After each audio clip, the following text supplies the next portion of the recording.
सफल बने, समर्थ बने, पावन बने जीवन। मीठी मुरली सुन के पाए सुख सघन। आज का चिंतन, आज का चिंतन। ओम शांति। Good morning. ज्ञान का सागर परमपिता परमात्मा, दिव्य बुद्धिदाता सर्वशक्तिवान बाबा, आज हम बच्चों को कह रहे हैं, जैसे बाप गाइड हैं, ऐसे गाइड बन सबको घर का रास्ता बताना है, अंधों की लाठी बनना है।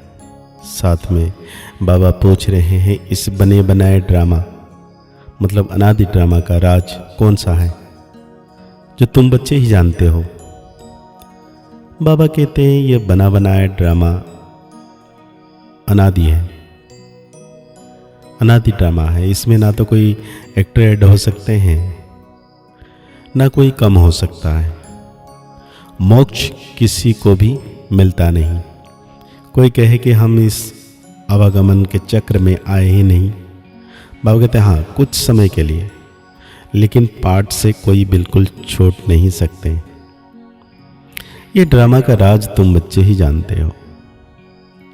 बाबा कहते हैं भोलानाथ किसको कहा जाता है, तुम संगम बच्चे ही जान सकते हो। कलयुगी मनुष्य रिंचक भी नहीं जानते। ज्ञान का सागर एक बाप है, वही सृष्टि के आदि मध्य अंत का ज्ञान समझाते हैं। सबसे पहली बात क्या समझाते हैं कि अपने को आत्मा समझो और मुझ बाप को याद करो। बाप कहते हैं मैं ही आकर भारत को स्वर्ग बनाता हूं, बेहद का वर्षा देता हूं जो तुम अभी ले रहे हो। जानते हैं हम बेहद के बाप से बेहद सुख का वर्षा ले रहे हैं। यह बना बनाया ड्रामा है, इसमें कोई भी एक एक्टर कम नहीं हो सकता है या ज्यादा भी नहीं हो सकता है। मगर कोई मनुष्य समझते हैं कि हमें मोक्ष मिलता है, इसलिए पुरुषार्थ करते हैं, लेकिन मोक्ष तो किसी को मिल नहीं सकता है। शास्त्र में दिखाते हैं महाभारत लड़ाई में यादव और कौरव मर गए, बाकी 5 वर्णव बचे, वो भी पहाड़ पर गल मरे, बाकी कुछ रहा ही नहीं। इससे समझते हैं कि प्रलय हो गई। ये सब बातें बैठ बनाई हैं। फिर दिखाते हैं समुद्र में पीपल के पत्ते पर एक बच्चा अंगूठा चूसता आया। अब इनसे फिर दुनिया कैसे पैदा होगी। मनुष्य जो कुछ सुनते हैं वो सत सत करते रहते हैं। अभी तुम बच्चे जानते हो कि शास्त्र में भी क्या क्या लिख दिया है। यह सब है भक्ति मार्ग के शास्त्र। भक्त को फल देने वाला एक भगवान बाप ही है। कोई मुक्ति में, कोई जीवन मुक्ति में चले जाएंगे। हर एक पाठधारी आत्मा का पाठ, जब पाठ आएगा तब फिर आएगा। यह ड्रामा का राज सिवाय तुम बच्चों के और कोई नहीं जानते।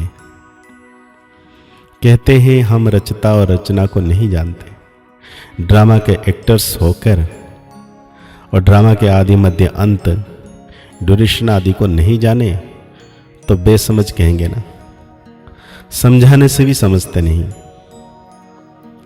84 लाख समझने कारण ड्यूरेशन भी लाखों वर्ष दे देते हैं। अभी तुम समझते हो बाबा हम आपसे कल्प कल्प आकर स्वर्ग की बादशाही लेते हैं, बेहद का वर्षा लेने, यथा राजा रानी तथा प्रजा सब विश्व के मालिक बनते हैं। प्रजा भी कहेगी हम विश्व के मालिक हैं। तुम जो विश्व के मालिक बनते हो उस समय चंद्रवंशी राज्य नहीं होता है। तुम बच्चे ड्रामा के सारी आदि मध्य अंत को जानते हो। मनुष्य भक्ति मार्ग में जिसकी पूजा करते हैं उनको भी जानते नहीं। जिसकी भक्ति करनी होती है तो उनके बायोग्राफी को भी जानना चाहिए। तुम बच्चे अभी सबकी बायोग्राफी जानते हो बाप द्वारा। तुम बाप के बने हो, बाप की बायोग्राफी का पता है। वो बाप है पतित पावन लिबरेटर गाइड। तुमको कहते हैं पांडव। तुम सबके गाइड बनते हो, अंधों की लाठी बनते हो। सबको रास्ता बताने के लिए। यथा बाप गाइड तथा तुम बच्चों को भी बताना है, बनना है, सबको रास्ता बताना है। तुम आत्मा, यह परमात्मा है। उनसे बेहद का वर्षा मिलता है। भारत में बेहद का राज्य था, अब नहीं है। तुम बच्चे जानते हो, बाबा रोज कह रहे हैं कि तुम बच्चे जानते हो, तुम बच्चे जानते हो। अब बुद्धि से काम लेना पड़ता है, क्योंकि मुरली सुनते, परमात्मा ज्ञान सुनते, तो हम बच्चे ही जानते हैं। कलयुग में तो मनुष्य बहुत है, इतनी सारी पुरानी दुनिया खलास हो जाएगी, कोई भी चीज काम में नहीं आनी है। सत्युग में तो फिर सब कुछ नया होगा। यहाँ तो कितना गंद है, मनुष्य कैसे गंद रहते हैं।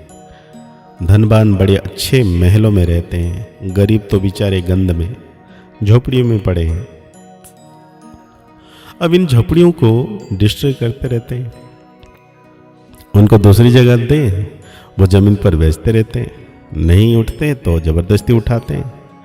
गरीब दुखी बहुत हैं, जो सुखी हैं वो भी स्थायी सुखी नहीं। अगर सुख होता तो क्यों कहते कि ये काग विष्टा समान सुख है।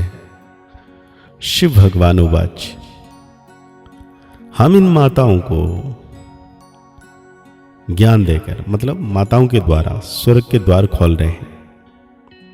माताओं पर कलश रखा है, वो फिर सबको ज्ञान अमृत पिलाती है। परंतु तुम्हारी यह प्रवृत्ति मार्ग, तुम हो सच्चे सच्चे ब्राह्मण, तो सबको ज्ञान चिता पर बिठाते हो। अभी तुम बनते हो देवी संप्रदाय, आसुरी संप्रदाय अर्थात रावण राज्य। तब बाप कहते हैं, मीठे बच्चे, अभी तुमको पतित से पावन बनना है। युक्ति बहुत सहज बताते हैं। अपने को आत्मा समझ बाप को याद करो। आत्मा में ही खाद पड़ने से मुलम्मकी बन गई है। जो पारस बुद्धि थे वही अब पत्थर बुद्धि बने हैं। तुम बच्चे अभी बाप के पास पत्थरनाथ से पारसनाथ बनने आए हो। बेहद का बाप तुमको विश्व का मालिक बनाते हैं, सो भी गोल्डन एजेड विश्व का। यह है आयरन एजेड विश्व। बाप बेट बच्चों को पारसपुरी का मालिक बनाते हैं। तुम जानते हो यहाँ के इतने महल माड़ियाँ आदि कोई काम के नहीं आएंगे, सब खत्म हो जाएंगे। यहाँ क्या रखा है? अमेरिका के पास कितना सोना है, यहाँ तो थोड़ा बहुत सोना जो माताओं के पास है वो भी लेते रहते हैं, क्योंकि उनको तो कर्ज में सोना देना है। तुम्हारे पास वहाँ सोना ही सोना है, यहाँ कौड़ियाँ वहाँ हीरे होंगे। इनको कहा जाता है आयरन एज। भारत ही अविनाशी खंड है, कभी विनाश नहीं होता। भारत है सबसे ऊंचे ते ऊंच। तुम माताएं सारे विश्व का उद्धार करती हो। तुम्हारे लिए जरूर नई दुनिया चाहिए, पुरानी दुनिया का विनाश चाहिए। कितनी समझने की बातें हैं। शरीर निर्वाह, अर्थ धंधा आदि भी करनी है, छोड़ना कुछ भी नहीं है। क्योंकि बाबा हम बच्चों को ज्ञान चिता पर बैठाते हैं। यह हिसाब किताब चुक्त कर जाने वाले हैं, फिर नए सिर तुम आएंगे।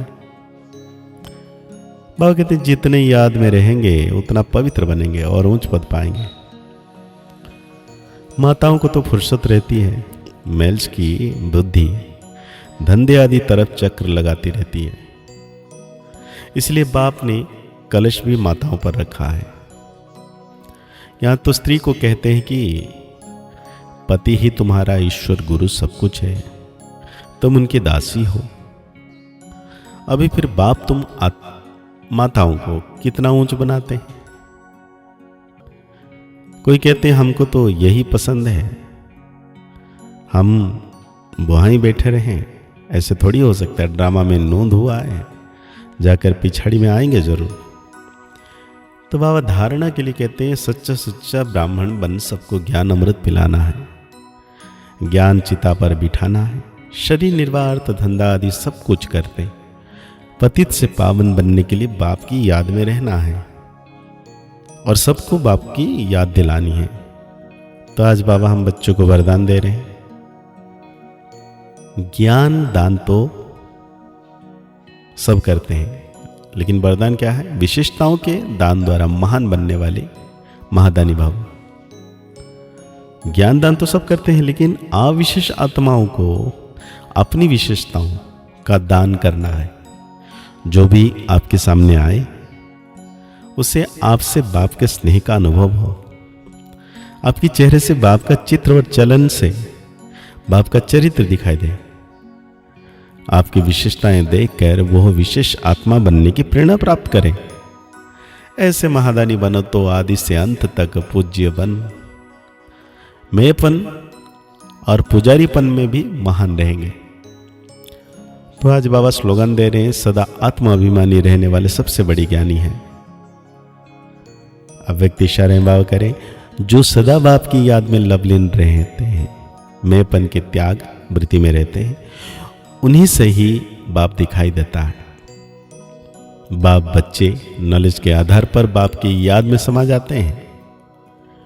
तो यह समाना ही लवलीन स्थिति है। जब लवलीन हो जाते हैं अर्थात लगन में मग्न हो जाते हैं, तब बाप के समान बन जाते हैं। तो आज के मुरली के अनुसार हम सो मान लेंगे, मैं महादानी स्वरूप आत्मा हूं। मुरली को और गहरी रीति से चिंतन करते हुए निरंतर सर्वशक्तिवान किरणों के नीचे अनुभव करना। जैसे परमधाम में बाबा की किरणों के नीचे मैं आत्म सितारा, ऐसे साकार सृष्टि में भी भ्रुकुटी में मैं आत्म सितारा और परमात्मा परम सितारा मेरे मस्तक के ऊपर उनकी किरणें बरस रही है। मैं आत्म सितारा पावन बनता जा रहा हूं। मुस्कुराते रहिए, आगे बढ़ते रहिए, पुरुषार्थ करते रहिए, खुश रहें, स्वस्थ रहें, मस्त रहें। ओम शांति, ओम शांति, ओम शांति।